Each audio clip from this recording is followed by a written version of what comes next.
On Wednesday during PMQs, independent MP Ayub Khan asked Keir Starmer a question about the ongoing genocide in Palestine, and Starmer responded by saying something incredibly grotesque. Mr. Speaker, Article 2 of the United Nations Genocide Convention makes it explicitly clear that genocide is not about numbers, it's about intent. And the intent of the Israeli government and the IDF has been explicitly clear in words and in actions over the past 400 days. More than 45,000 innocent men, women and children killed.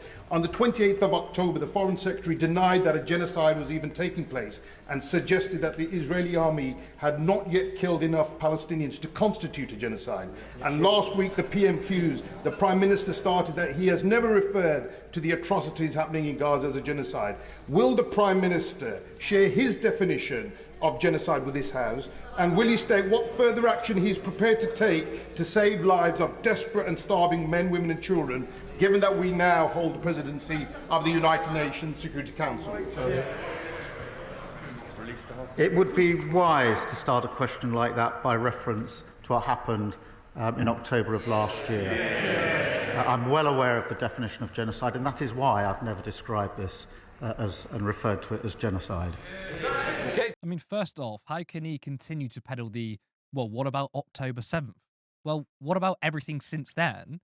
And then he says, I know what a genocide is, and this isn't it. Now, that is new, because before he would try to evade the question or give a really poor answer, of course, but to stand there and say, in a patronizing way, that he knows what a genocide is, and he's saying that the slaughter of Palestinians in the hundreds of thousands isn't it. It's pretty damn sickening. David, I want to get your reaction to that clip. I mean, this to me has kind of moved to the next stage of depravity. Just when you think Starmer has hit rock bottom, well, he keeps on digging. It just doesn't surprise me. I feel like we we're well aware of where his allegiances are. I think we really understand the beast that we're dealing with now. You know, he said that the things that he said at the start of all this were mistakes. They weren't mistakes. They were Mm. calculated things that he was going to say.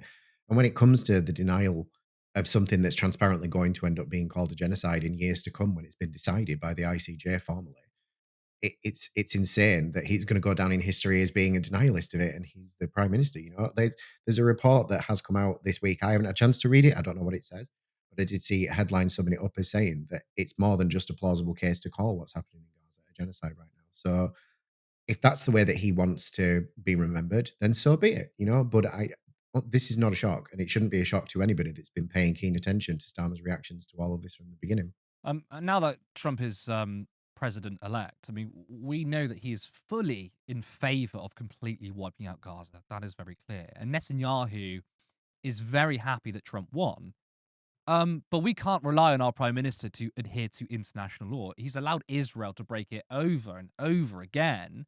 And now we find ourselves in a situation where it's Starmer and Trump. So the idea that Starmer will stand up to him or restrain him on Israel, and not just that, but on everything else, that's fanciful, isn't it? Absolutely. We've already had early indications that Trump's not going to listen to Starmer. He described him as awfully left wing to some Labour insiders this If week. only.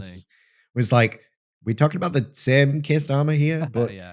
I think when it comes to the idea that he's going to be a moderating influence, that's like in a classical sense, that's not what politicians like Starmer do. They are the people that enable these kind of hard right figures because they give them license to move further across. They go, well, you know, a lot of people voted for him. That must mean he's got good ideas. A lot of people used to think that an eclipse was a dragon eating the sun. It doesn't mean that they were right. It's ridiculous and facile. Unfortunately, that's the type of politics that Starmer embodies. This idea that lots of people think it, so we have to Mm. discuss it. It's Mm. crackers. That's kind of why I described it as something new, because obviously his position on Israel Palestine obviously isn't new. That much is clear. But usually, what happens with liberal politicians that they are eventually persuaded in one way or another, or they play catch up. I mean, I think James O'Brien is a perfect example. I mean, a lot of people give him praise because he seems to be on the right side. That's after it's convenient, right? And you would probably expect, I mean, Labour has done that when it called for a ceasefire. Of course, they didn't do it from the beginning, and when they eventually did call for a ceasefire, it was a watered down one, and that means we don't really trust them, right? But at least rhetorically, in terms of optics, they kind of went to the right position. It's really strange to hear Keir Starmer go stronger the other way, though. To say, I mean, I would have expected a classic Keir Starmer answer, which is not really to answer the question, evade it, but try to sound like he cares. But I mean, it felt like he was patronising Ayub Khan specifically as well. Maybe because he's a new MP, maybe because he's an independent MP, maybe because, like a lot of the political class, see people like Ayub Khan, Jeremy Corbyn as illegitimate because a lot of them won based on just the Gaza question. They don't represent Britain. Maybe that was it as well. But it was very strange to see him say, I know what a genocide is, and this isn't it. Like, to basically confirm to the people that you really do not give a shit. That bit did kind of surprise me.